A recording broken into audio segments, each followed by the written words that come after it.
গরুর পায়ের নেহারি খেতে আমরা সবাই সাধারণত পছন্দ করি। আসসালামু আলাইকুম, জোহানাস কিচেন অ্যান্ড লাইফস্টাইলে আরও একবার আপনাদের স্বাগত। আজকে আমি গরুর পায়ের নেহারি রান্না করে দেখাচ্ছি। এখানে আমি 2 কেজির মতো গরুর পা নিয়েছি। আমি দিয়ে দিয়েছি কয়েকটা কাঁচামরিচ, পরিমাণ মতো হলুদ আর 3-4টা রসুন থেতো করে নিয়েছি। 4-5টা পেঁয়াজ মোটা মোটা করে কেটে নিয়েছি। এর সাথে আমি অ্যাড করে দিচ্ছি 1.5 টেবিল চামচের মতো লাল মরিচের গুঁড়া, একটু কালার আসার জন্য পরিমাণ মতো স্বাদ মতো লবণ, 1 টেবিল চামচ আস্ত জিরা, 5-6টা এলাচ আর 4-5 টুকরা দারচিনি।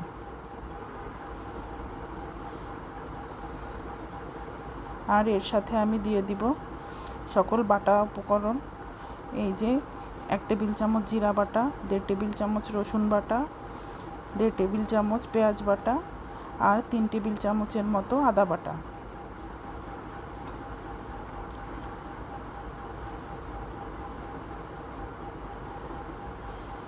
আমি এখানে 1/3 কাপের মতো সাদা তেল ইউজ করেছি।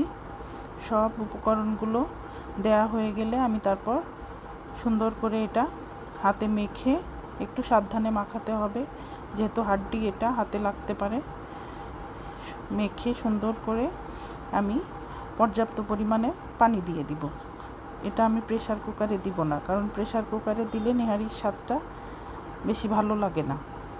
এই যে পর্যাপ্ত পরিমাণ পানি দিয়ে ঢেকে দিয়েছি। আর এখানে আমি একটা ব্যাটার করার জন্য একটু ময়দা, 2 টেবিল চামচ ময়দা, 1 টেবিল চামচ গুঁড়া দুধ আর একটু চিনি দিয়ে একটা ব্যাটার করে নিচ্ছি।